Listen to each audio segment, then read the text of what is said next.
Eu quero que se abra a Bíblia comigo, lá em Mateus, no capítulo 22, versículo conhecido nosso, Mateus,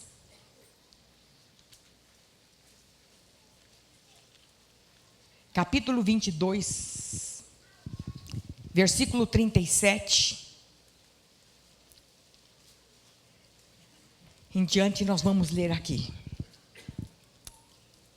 Jesus respondeu: ame o Senhor seu Deus de todo o seu coração, de toda a sua alma e de toda a sua mente. Este é o primeiro e maior mandamento. E o segundo, igualmente importante: ame ao seu próximo como a si mesmo. Vamos repetir junto? Jesus respondeu: ame ao Senhor.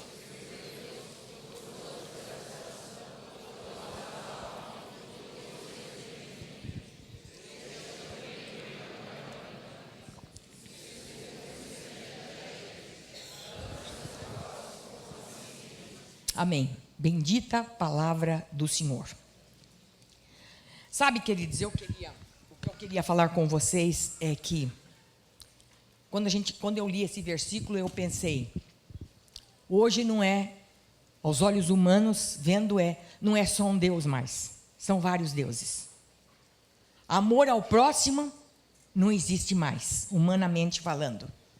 É só a graça do Senhor que pode fazer isso na nossa vida, transformando. Então, nós estamos vivendo uma época muito difícil para a igreja de Cristo, para a nossa vida, para a nossa família, porque essa história que nós estamos vivendo é uma história de pós-modernidade, que mudou tudo.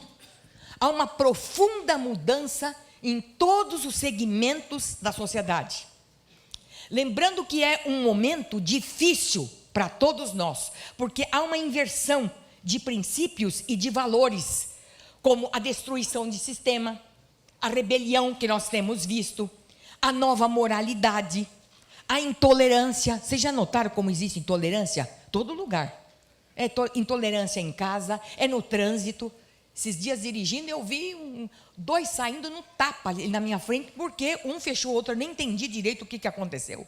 Eu disse, eu vou embora rápido, porque daqui a pouco vai sair tiro aqui. Mas briga tola. Então, uma intolerância tremenda na igreja.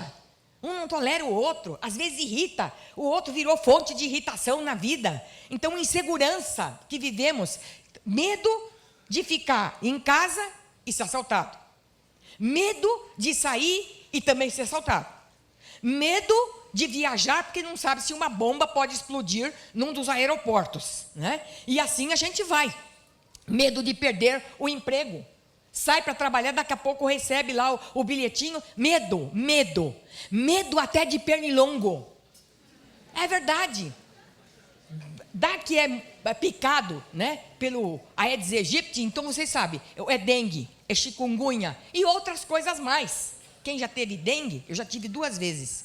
Então, eu sei o que é horrível, horrível. Então, imagine que um pernilongo está ameaçando a nossa vida também.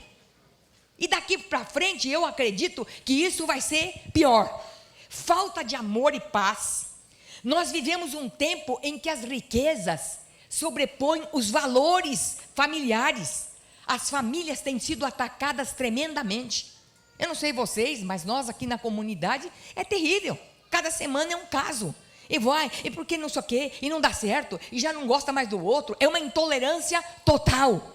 Só dando valor às coisas supérfluas. Sem verdade, sem profundidade, sem lealdade, sem compaixão.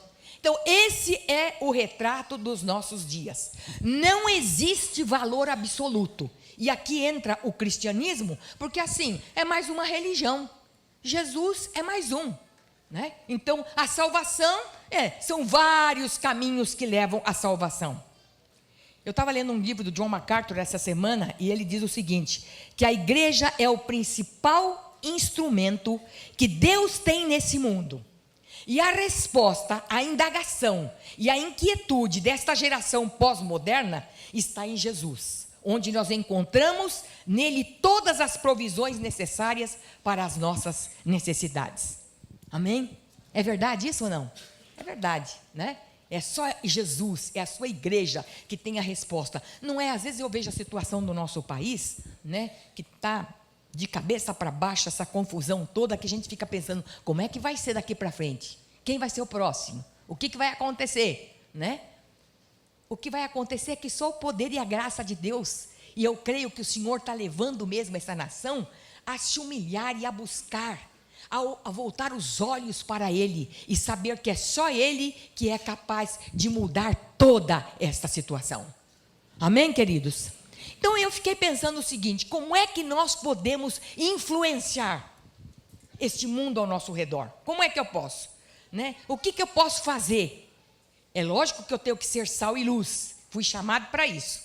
Não é? Ser diferente, porque hoje é assim, não, é tudo igual, não tem problema nenhum, o que está fazendo lá fora no mundo eu posso aqui, não, eu tenho que ser diferente, porque eu custei um alto preço, eu não posso baixar o nível da minha vida, porque o preço foi muito alto, então fico pensando, como é que agora eu vou atingir o outro, como é que eu vou alcançar o próximo? E a coisa mais importante que eu comecei a ver, é a vida de Jesus. Nós temos estudado a vida de Jesus, eu e meu GD aqui na comunidade, todas as quartas-feiras pela manhã, nós nos reunimos, temos um período de oração, de busca ao Senhor, de leitura da palavra, e nós estamos estudando esse perfil de Jesus, como ele era bom, compassivo, amoroso, mas a marca principal da vida de Jesus que eu vejo, é o amor que ele tinha, é o amor, né, em todo o tempo. E eu comecei a me deparar o seguinte, que João 13:35 diz, seu amor uns pelos outros provará ao mundo que são meus discípulos. Eu acho que nós somos o povo assim, que por qualquer coisa nós nos dividimos. Eu não gostei do que você falou, você não gostou do que eu falei? Ponto. Já viro a cara e não quero mais saber de você. Ou então, eu não gostei do que o pastor falou, aí eu vou para outra igreja, porque essa igreja já não me agrada mais. Por qualquer coisa, nós nos dividimos, nós não pagamos o preço junto, nós não estamos juntos, de saber que a glória não é para nós, não é o nosso nome, não é da igreja, nada, mas é para a glória do Senhor, que juntos somos mais fortes. Então eu comecei a ver, e eu comecei a me deparar na vida de Jesus, como é que ele amava as pessoas. E eu comecei a levar aquilo para mim também, porque eu vi que naquele momento tão difícil da minha vida, eu pude sentir o amor e a graça dele, o perdão dele, para os meus pecados, para a minha insensibilidade, para a minha dureza de coração, e eu comecei a ver ali na palavra, como é que Jesus, a primeira coisa que eu vi aqui, é como é que ele amava os seus amigos. E eu fui lá para o texto de João 11:5, que eu vi ali, ele com os amigos que ele mais amava, Lázaro, Maria e Marta, ele amava, ele ia na casa deles, ele tomava refeição com eles, eles conversavam, ele tinha respeito, porque quem ama tem respeito pelo seu amigo, quer estar junto.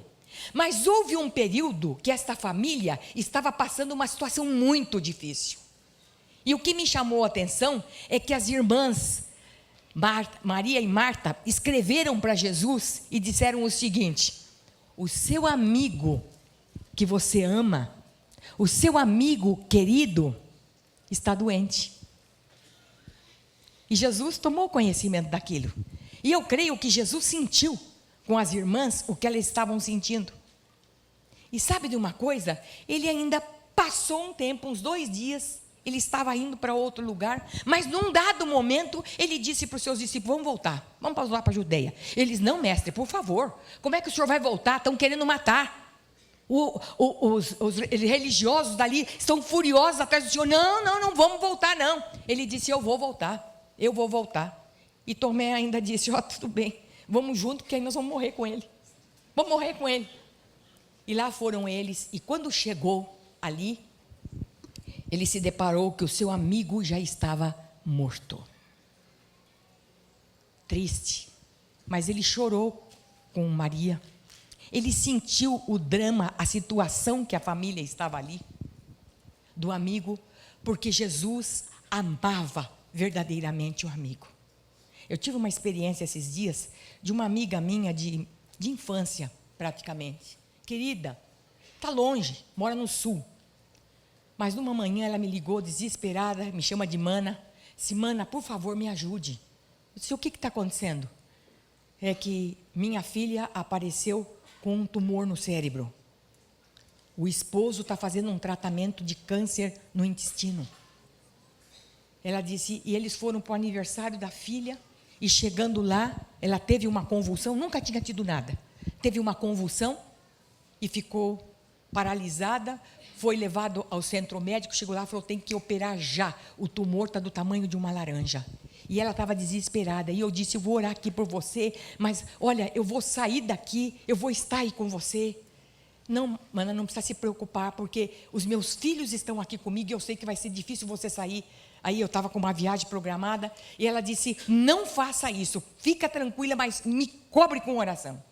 E o dia todo eu estava ali, orando, buscando, nós oramos, eu e o Beto em casa, oramos por eles, e eu ligava para ela, e queria saber, até o momento que, pela graça e misericórdia, coloquei na rede de oração, até pela graça e misericórdia, ela foi livre, operou, está bem, graças a Deus. Mas ela ficou tão grata, ela disse, como é importante numa hora dessa, saber que eu tinha um ombro, que tinha alguém junto comigo, que se preocupou, que estava junto. E eu pensei, Jesus amado, que a gente não negligencie a vida do irmão, ou a vida do amigo, numa hora que ele está precisando, porque ser amigo, querido, é isso, é ser fiel, é preocupar com ele, é botar muitas vezes a mão no bolso, para dizer, você está precisando de alguma coisa, eu estou aqui junto com você, é ser ombro, é amar verdadeiramente, é dizer, eu tenho uma aliança com você. E era isso que Jesus fez ali, com Marta, Maria e Lázaro. Ele sentiu, ele chorou, ele estava junto, mas ele providenciou a cura e a libertação de Lázaro, mas ele provou que ele amava verdadeiramente os seus amigos. O segundo aqui, querido, é que Jesus amava seus discípulos. E lá em João 13, 23, diz que o discípulo a quem Jesus amava, ocupava o lugar ao lado dele à mesa. Sempre tem um chegadinho, não tem não? É que nem filho, né? Filho é assim, você tem, às vezes, aquele bando de filho, mas tem um que sempre gosta de estar perto, que precisa de beijo, que precisa de abraço, que precisa de cheiro, que segura, que quer falar, que quer que você olhe nos olhos, é assim. Então, Jesus tinha ali o seu discípulo amado, João estava ali. Mas em João 13:1 diz assim, ele amou os seus discípulos durante seu ministério na terra, e os amou até o fim. Eu fiquei perguntando para mim, será, Senhor, que eu amo verdadeiramente aqueles que o Senhor tem me dado? Será que eu tenho demonstrado isso para eles? Que eles são tão importantes para o Senhor, mas são importantes para mim. Tem erro, tem defeito, tem falha como eu tenho. Talvez até eu muito mais. Mas quero dizer para vocês que são pessoas especiais que o Senhor nos dá como discípulos. E quero dizer para vocês que não existe pessoa, acho que nesse mundo, que sofre tanta decepção, tanta tristeza como um pastor, como um líder de célula, como um supervisor. Verdade ou não? Porque você trabalha, investe na vida de um, daqui a pouco, vai embora. Ah, não interessa mais. Ou então, te trai. Eu caí em depressão justamente por isso. Por alguém que estava junto, ia comigo junto para a igreja, mas que no momento exato, saiu da minha casa dizendo, estou junto, conta comigo, e no outro dia, uma traição terrível. E eu, na minha imaturidade, na falta de convicção em Deus, porque isso não é problema meu, é problema dele com Deus, eu fiquei amargurada. Quem bebeu o veneno fui eu. Por isso, pastor, pastora, não tome isso para você. Saiba de uma coisa, fique livre desse tipo de coisa. Você vai ter mesmo decepção. Muitos que não nos amam, que está junto, mas não está junto, que decepcionam, membros de célula. Mas Deus está preocupado, não com a nossa, com a atitude do outro, mas com a nossa reação. Nós fomos chamados para sermos pais. Como é que o pai e a mãe faz com o filho? Ela vai, ela orienta, ela mostra, mas você não vai exigir dele que ele tenha a mesma maturidade sua. Não é possível. O meu filho vai fazer 50 anos, o mais velho. Mas sabe, eu não posso exigir que ele tenha a maturidade que eu tenho. Não posso, porque eu estou 20 anos na frente dele. Então como é? Eu já tenho 20 anos de caminhada a mais, não dá. O outro de 40 ou de 30, não posso. A mesma coisa são com os nossos discípulos, que nós estamos trabalhando, que estamos investindo, e a Bíblia diz, olha só, que estes homens a quem Jesus amou, duvidaram dele, abandonaram ele, negaram, traíram, mas ele os amou até o fim. Que o Senhor me dê essa graça, que dê essa graça para vocês também, amar até o fim, não importa, eu não quero mais saber de você, não vou andar com você, tudo bom meu querido, não importa, mas eu vou continuar te amando até o fim. O importante é que você está salvo, que você, quando às vezes há qualquer divisão em qualquer uma das nossas comunidades, a primeira coisa que eu pergunto, e a pessoa que saiu está onde? Não, foi para tal igreja, amém, pelo menos está lá, agora quando fala, voltou para o mundo, abandonou tudo, abandonou Jesus, que tristeza, aonde eu falhei, o que está errado? É a primeira pergunta que a gente faz, porque Jesus, todos aqueles que o Senhor deu, era para que nenhum se perdesse, e Ele falou isso ao Pai, todos aqueles que o Senhor me deu, nenhum se perdeu, não pode perder nenhum, porque é vida preciosa diante de Deus, e Ele os amou até o fim. Que isto, queridos, o Senhor nos dê essa graça, e o nosso coração cheio de amor, como eu tenho pedido ao Senhor isso, um coração quebrantado e contrito, o Senhor não vai desprezar, Pai. Terceiro aqui, queridos, Jesus amava os perdidos. Vocês estão notando que Lucas 19:10 diz que Ele veio buscar e salvar o que se havia perdido. Ele sempre olhava com compaixão, tudo, Ele parava, Ele aconselhava, Ele libertava, Ele olhava no olhar, Ele resgatava a pessoa. E quando seus discípulos, bem como hoje de manhã, o pastor falou sobre isso, que quando os discípulos estavam cansados, queriam sair um pouquinho, e principalmente o pastor, os líderes, às vezes falavam, puxa, dá licença um pouquinho, eu quero sair, eu estou cansado, né? Essa semana mesmo eu falei para o meu marido, às vezes ele começa a se encher muito de compromisso, eu falo, para, agora nós vamos dar um tempo, vamos sair um pouquinho, para quê? Para abastecer, porque para mim, a maior bênção que tem é sair, não é para passear, é porque eu vou ler. E ler para mim, vocês não têm noção, é uma higiene mental, que eu fico ali embevecida, né, na leitura, mas eu vejo como eu cresço, como Deus fala comigo, porque não vou perder tempo para ler coisa boba, mas vou ler coisas que realmente enchem a minha alma, me ajudam no meu crescimento espiritual.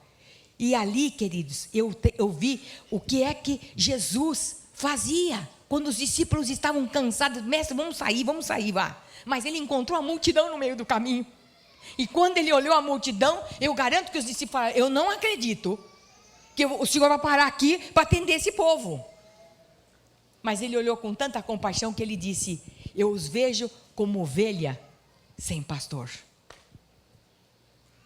A compaixão de Jesus, eu paro para perguntar, será que eu tenho esta compaixão, do momento em que eu estou cansada, sair e de dizer, não tenho tempo, agora eu só vou sair, eu não posso mais. Mesmo nas nossas férias, muitas vezes a gente é convocado, fomos para o sul, saí 10 dias, vamos sair, aí chegou lá um irmãozinho e falou, pastor, dá para o senhor fazer o nosso G100 hoje? Não era nem da comunidade, nada, mas fomos lá, chegamos lá, os irmãos com a Bíblia no colo, e estavam tão alegres, tão felizes, esperando uma palavra, pastor, o senhor não sabe como é importante quando o senhor vem aqui, trazer uma palavra para a gente, e foi um momento tão gostoso, eu fiquei pensando, Senhor me perdoe, porque eu fui egoísta, eu não queria hoje aqui, eu queria sair um pouquinho, eu queria ver outra coisa, Senhor, mas já que o Senhor chamou, tudo bem, então nós vamos, né? Meu filho ligou, falou, eu não acredito que vocês estão de férias, e vocês estão procurando coisa para fazer. Não, nós não estamos procurando, chamaram. Entendeu? Porque está no nosso coração. Amar o Senhor, a sua obra, não tem lugar melhor para estar. Não tem lugar melhor para ouvir o que Deus quer fazer com cada um de nós. E Ele fala assim conosco. O quarto aqui, queridos. O quarto aqui é o amor sacrificial de Jesus. O amor de Jesus é sacrificial. E este amor começa em nós também. João 15:13 diz assim: ninguém tem maior amor do que este, do que dar a própria vida pelos seus amigos. Foi Ele que fez isso. Muitas vezes nós temos dificuldade de estar com o perdido, é verdade. Tem famílias, por exemplo, que dizem: ai, meu pai com a minha mãe hoje vão em casa e vai ser muito difícil, porque eu tinha o compromisso de ir para a igreja e agora eu não vou poder ir porque eles vão estar lá, vão estar conversando, vão tomar o tempo e eu não posso. Eles não são seus inimigos, eles não são, porque eles não são cristãos, eles não são seus inimigos, eles são vítimas do inimigo, que cegou o entendimento e que eles não podem entender ainda a palavra. Por isso nós temos que ter paciência com eles. Por isso o amor sacrificial de Jesus faz nós entendermos isso. E o nosso amor sacrificial, sabe aonde começa?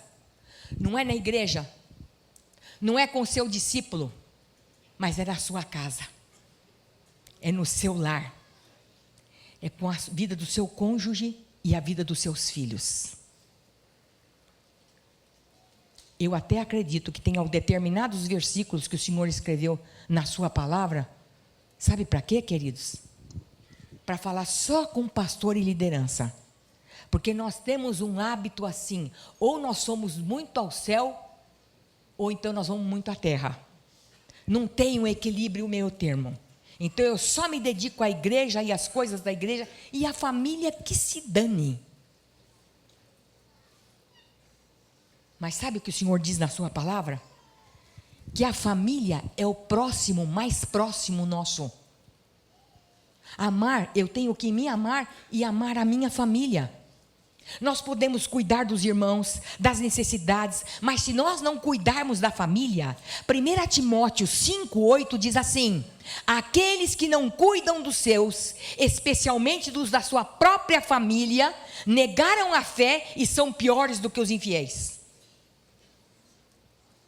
Nós pastores temos que tomar cuidado com isso aqui. Tudo muito bonito, trabalhamos, vamos, mas a sua família é a sua prioridade. Deus, cônjuge, filhos, a sua profissão e agora então o ministério. Nós precisamos cuidar disso, cuidar. Quando eu li aqui o nosso tema, amar, mentorear e enviar, eu pensei, começa em casa, começa na nossa casa. Se isso não existir na nossa casa, não vai existir na igreja de Deus. Você não vai atingir o próximo, você não vai atingir a sociedade, o mundo, a rua que você mora, o bairro que você mora, o estado que você mora, porque começa ali, é na nossa casa. Mas pastora, dá muito trabalho, é verdade, porque é ali que os seus filhos sabem quem você é e você sabe quem são os seus filhos. E Deus muitas vezes usa os nossos filhos para trabalhar na nossa vida. Ah, não é possível uma coisa dessa. É possível. E muitas vezes nós como pais temos que voltar e acertar e pedir perdão, porque pai e mãe também pisam no tomate.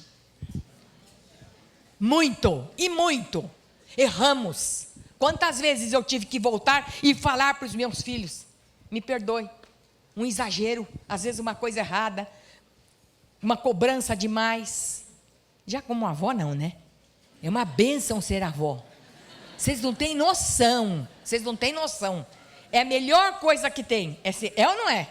É, quem é avô e avó sabe disso. Porque eles vão lá, quer fazer isso? Passa. Vovó, quero almoçar com você? Venha. Vovó, quero comer? Tudo bem, a casa da avó pode tudo. E a gente enche o coração de alegria. Eles passaram conosco esse fim de semana, minha casa cheia, imagine. Eu não pude nem vir aqui para a comunidade, para tomar aqui a ceia com meus irmãos, porque eu não tinha condição. Eu tinha que ficar com eles lá, porque já é pouco tempo que eu dou para eles. Eles são ocupados e nós também somos. Então esse momento, e eu sei que Deus sabe de tudo isso, foi tão importante nós ficarmos ali. Mas quando foram embora, que minha casa ficou vazia, no outro dia a minha neta escreveu um WhatsApp para mim: vovó, estou indo para a faculdade, saudades daí. Eu falei: imagine a vovó que ficou com a casa vazia, sem vocês aqui. As coisas todas assim, às vezes fora do lugar. E eu dizia: que bom, Senhor, Sinal de vida. Casa muito arrumada, não tem vida. Não tem vida.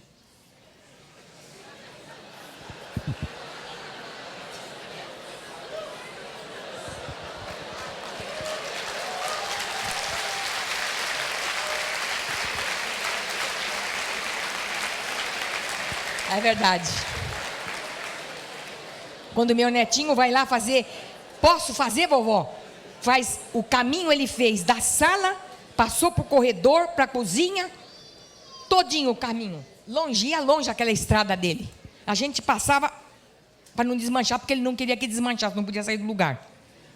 E eu fiquei pensando, imagine uma casa que não tem isso, não tem vida. Uma almofada fora do lugar, que eles tiram para ver televisão, né? Às vezes tomam alguma coisa e deixam ali. E eu disse, que bom, Senhor. Às vezes eles vão embora, depois eu fico catando as coisas ali. Que bom, Senhor, que a casa tem vida, que os meus filhos vieram, que puderam estar comigo. Que alegria deles poderem estar ali. E sabe, Jesus nos deixou um modelo assim. Porque quando a gente abre a Bíblia lá em João 19, de 26 a 27, nós vemos o seguinte, que quando a mãe dele estava junto à cruz, ele na pior fase da vida dele, na dificuldade, porque Jesus também era um homem ocupado, e ele deve ter perdido o seu pai ainda quando era bem menino, e ele como mais velho, ele cuidava da mãe e dos irmãos, e a mãe ali naquele desespero, tremendo, ele sabia que a mãe ia precisar da ajuda de alguém, e o discípulo amado estava ali, ele diz, mulher, eis aí teu filho, e olhou para o filho e disse, eis aí a tua mãe. Ele entregou, e ele sabia para quem ele estava entregando a sua mãe, era para alguém que ia amar e cuidar, e respeitar a vida da mãe dele. Ele nos deixou esse exemplo de compromisso com a família, compromisso sério. Sabe, queridos, cuidar da família é cuidar do cônjuge. Efésios 5 fala muito sobre isso, sobre o papel da mulher e do homem. Eu costumo dizer assim, direitos iguais, posições diferentes, bem diferente, cada um ocupando o seu espaço. Um não pode fazer o que o outro faz. Esse negócio de dizer, posso tudo, agora sou independente, eu posso, eu faço, não, está quebrando o princípio, porque se nós não honrarmos, não vamos ser honradas. Se o marido não amar a sua esposa, Deus não vai ouvir nem as orações. Quando eu tenho problemas com meu marido, vocês sabiam disso ou não? De vez em quando a gente tem umas coisas assim, entendeu? Ele se queixa, fala que eu estou pegando no pé, mas tudo bem, não tem importância. Que eu falo com ele, mas antes de dormir, não ponha o sol sobre a sua ira. Vai acertar. E quando eu vejo aqui, hoje a dificuldade que tem do casal, a esposa não honra o marido não ama a sua esposa, não investe no relacionamento. E quando eu digo investir no relacionamento, é ter diálogo, é ter transparência, é ouvir o coração do outro, é caminhar junto, é ter cumplicidade, é ter amizade, companheirismo, orar junto, dobrar o joelho junto, ter uma palavra, nem que for de 10 minutos de manhã, mas a gente não sair de casa sem ali ler uma palavra do Senhor e orar, para que o Senhor abençoe o nosso dia, e abençoe o nosso diálogo, a nossa conversa, porque quantas vezes Satanás coloca uma confusãozinha ali no meio, e você fala, mas eu não sei nem de onde que surgiu essa confusão, o que é isso? Qual é o problema, né? De estarmos ligados sempre com o Senhor, e o marido amar a esposa como Cristo amou a sua igreja. Como é que ele fez? Ele se entregou, e ainda mais, para santificar. Sabe por que para santificar? Para ela não ser alvo de infidelidade, para você não expor a sua esposa, mas estar sendo cobertura dela, purificar, não rejeitá-la, mas valorizá-la, sem mácula. Tem mulheres que têm mancha na sua alma, tem rugas, não é aqui no seu rosto, porque isso nós vamos ter, vamos envelhecendo. Às vezes se perguntam para mim, você não quer fazer uma plástica? Eu digo, não vou ficar paisagem sem vento. Isso aqui conta a minha história. Então não posso. né? O Senhor não está preocupado com isso, Ele está preocupado com o meu interior. Mas quero dizer para vocês que quando uma mulher, ela é amada, ela rejuvenesce, ela tem alegria de viver.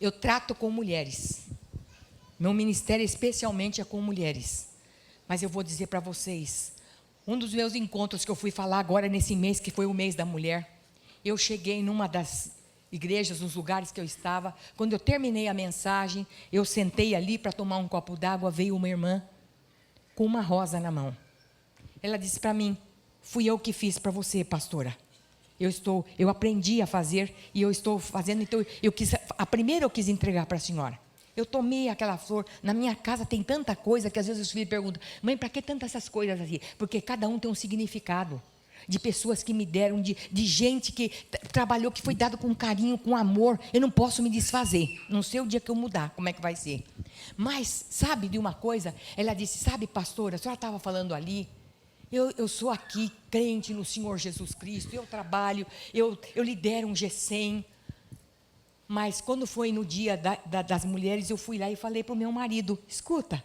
você sabe que hoje é dia da mulher? Ele olhou para mim e falou, é mesmo? Então eu vou te dar um presente. Deu 2 socos aqui na nuca. Ela disse, se você quer me matar, você não precisa fazer isso. Pode me falar. E aqui mesmo, nós nos separamos. Com lágrimas nos olhos. Chorando. Eu vi uma tristeza na alma daquela mulher, que eu chorei junto com ela. Nunca sofri isto na minha vida. Mas deve ser uma coisa terrível. Sofrer soco na nuca. De dizer, olha aqui o presente que eu vou te dar, com ironia. Eu vou dizer uma coisa para vocês, eu não vou nem falar o que eu pensei. Vamos continuar. Vamos continuar, porque senão a gente pode pecar.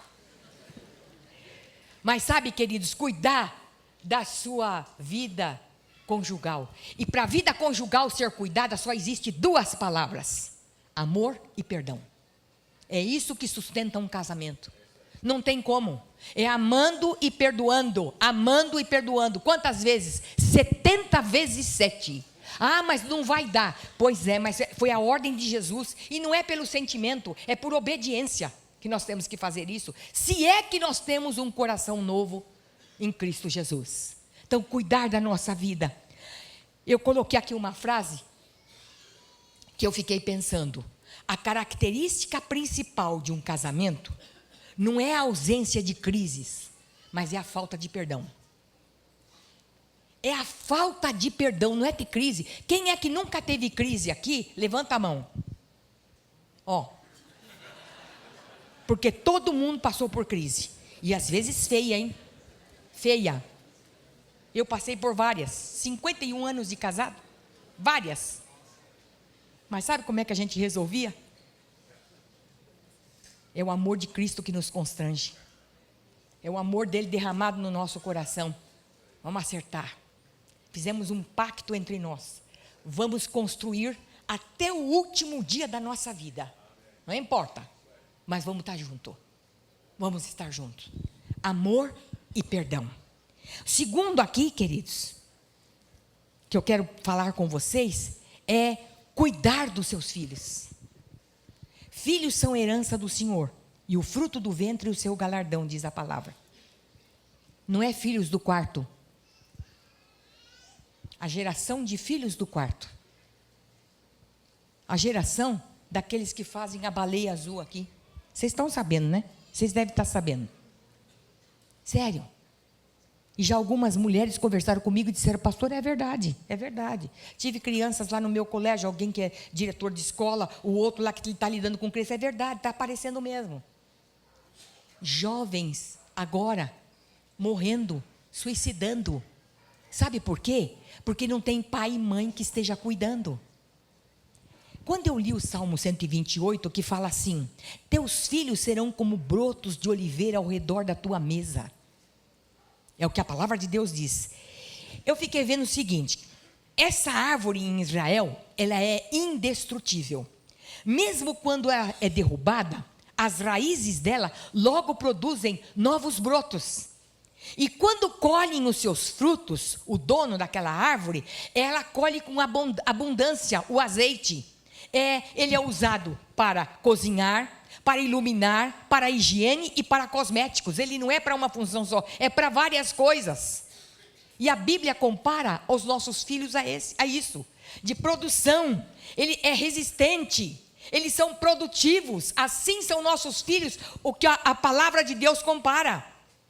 Então invista neles, invista, dá de atenção, de tempo, ouça. Deixa de ver um pouco o seu computador e o seu celular e olhe nos olhos do seu filho. Fale com ele, converse com ele. Ouça seus filhos, seja o melhor amigo deles. Lamentações 2:19 diz o seguinte: levante no meio da noite e clame e derrame como água o seu coração diante do Senhor. Levanta as mãos em oração e supliquem para a Deus sobre seus filhos, para que não desfaleçam de fome nas ruas. Tem filhos morrendo de fome nas ruas, de sentimentos mal curados, de falta de atenção, de cuidado dos pais em casa, de não dar atenção, de não saber nem que ano que o filho está, de não olhar para os olhos do filho e de saber. Esses dias eu estava lembrando com o Beto, filho de um pastor. Uma vez ele contou para nós, e isso eu nunca mais esqueci. Ele tinha brigado com o seu filho, uma briga feia, e ele disse: eu não falei mais com ele, 2 anos sem falar com o filho, 2 anos, dentro de casa. Pastor. Numa manhã o filho saiu de casa e entrou com a moto debaixo de um caminhão e morreu. Acabou. Ele disse: nunca mais quis pregar, nunca mais quis fazer mais nada. Esse homem desapareceu, era um pastor de nome. Gente, ficar 2 anos sem falar com o filho, de chamar, de olhar nos olhos, de dizer: filho querido, esse caminho que você está tomando não é correto. Isso aqui, filho, não pode ser. Mas também lembro de um outro exemplo, pastor Antônio Elias, que foi um dos nossos mentores, já de saudosa memória. Quando nós tínhamos problemas e dificuldades, a gente corria, tomava o ônibus, chegava lá em Niterói. Chegava lá, ele já era um homem de idade, chegava lá e falava: pastor, está acontecendo isso, pastor, esse problema. Ele dizia: filhos, vem cá, vamos dobrar o joelho aqui, vamos que o Senhor vai falar conosco. E um dia, o filho dele entrou em casa, hippie, vendia aqueles trabalhinhos que eles fazem na praia de Niterói, cabelinho todo trabalhado, sujo, fedido. Entrou, e o Beto fez uma pergunta para ele: pastor, ele pastor da igreja presbiteriana, uma igreja boa lá, de uma classe de elite, classe média alta. Pastor, como é que o senhor se sente? Disse: ah, filho, sabe como é que eu vejo? Ele tem talento musical, eu vejo ele dentro da igreja, direitinho, sentado, tocando, convertido, cheio do Espírito. Eu pensei assim: meu Deus, como que ele vai ver essa pessoa desse jeito? Porque não tinha nada a ver, nada a ver. Foi passando os anos, foi passando o tempo. Um dia o Beto foi pregar lá. Sabe quem era o organista? Era o Cessé. Sentado, cabelo cortado, arrumado, limpo. O que aconteceu? Cessé se converteu. Aquele pai, pela fé, via o seu filho. Sabe, queridos, oração de pai e mãe vale muito. Não crie inimigo dentro de casa. Não briga não faz confusão não, porque não é você que vai resolver as situações. Mas dobra o teu joelho, porque muito pode a oração de um justo em seus efeitos. Ore e busque a Deus, e não deixa, enquanto muitas vezes precisamos jejuar, buscar a Deus, orar, não tem importância, pague o preço, mas você vai ver a graça, a manifestação do Senhor na vida dos seus filhos. Eles não vão morrer de fome nas ruas, em qualquer lugar, mas o Senhor vai guardá-los, porque eles são herança do Senhor. Eles, quando você foi consagrado a pastor, a ministro, a você como líder de célula, a sua família foi chamado junto, porque eu e minha casa serviremos ao Senhor. Não perca essa promessa de Deus por nada. Quando você vê alguma coisa que não está bem na sua casa, é filho querendo tomar outro caminho, às vezes um problema qualquer, não importa, eu e minha casa serviremos ao Senhor, porque a promessa que Ele deu, não trabalharão debalde, nem terão filhos para perturbação.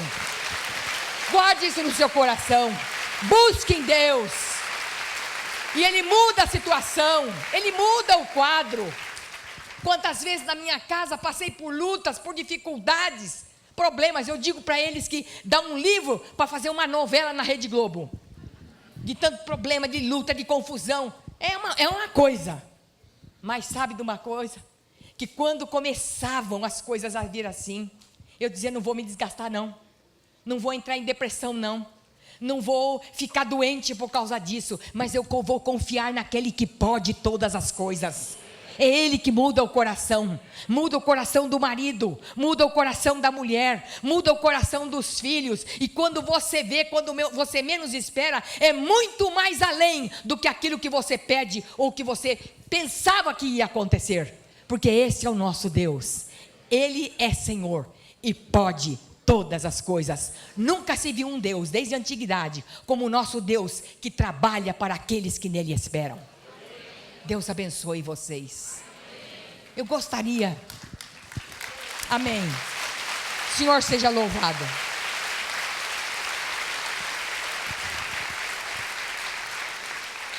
Mas eu gostaria que vocês não saíssem daqui sem vocês terem um momento de reflexão e de aplicação na vida de vocês sobre isso. Como está o amor de vocês pelas pessoas? Como é que você tem amado seu amigo? Como é que você tem amado o seu discípulo? Como é que você tem amado o perdido? E como é que você tem amado sua família? Seu cônjuge e seus filhos, sua família. Como é que você tem amado? Pensa nisso, curve sua fronte, feche os seus olhos. Veja, peça que o Espírito mostre para você aonde que você está falhando, o que precisa ser mudado. Peça a graça e sabedoria dEle, para que Ele faça isto.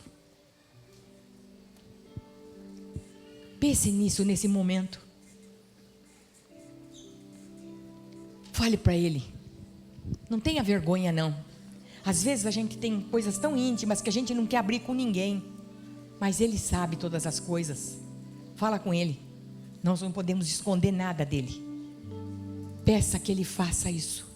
Senhor, eu não aguento mais esse problema, essa situação, mas eu sei que o Senhor tem todo o poder para mudar.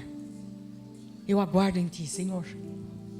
Quero muito mais amar minha família, quero muito mais amar os meus irmãos e aqueles a quem o Senhor tem dado, para que nenhum deles se perca. Espírito Santo, nós estamos confiando na Tua bondade, na Tua graça, no Teu poder, na Tua unção, mas estamos confiando na capacidade que Tu tens de nos convencer do pecado, da justiça e do juízo. Tu sabes onde estão as áreas de nossa vida que não condizem com a nossa responsabilidade cristã e muito menos com o exercício do ministério pastoral. Pedimos que nos perdoes este pecado enorme e pedimos particularmente que nos capacites, nos ajudes, nos fortifiques e conceda-nos a graça necessária para a gente ver como Tu vês, com os Teus olhos, não só os perdidos fora, mas os amigos dentro, os nossos filhos e familiares, vizinhos, amigos, próximos ou distantes, e acima de tudo, Senhor, nos inclines o coração aos discípulos que Tu nos tens dado, para a gente cuidar bem deles, Senhor, para a gente amá-los de verdade, para nós nos interessarmos por eles em suas necessidades pessoais, físicas, emocionais, sentimentais, sejam quais forem as necessidades. Que nos capacites, ó Senhor, e que que nos ajudes a cumprirmos com fidelidade o propósito para o qual um dia tu nos chamaste como teus discípulos. Portanto, Senhor, ouvimos a tua voz mais uma vez que diz: procura apresentar-te a Deus. Procura apresentar-te a Deus aprovado, que não tem do que se envergonhar e que maneja bem a palavra da verdade. Seja assim, Senhor, nossa oração, nossa gratidão por tudo que ouvimos e que vamos ouvir. No nome de Jesus, teu Filho.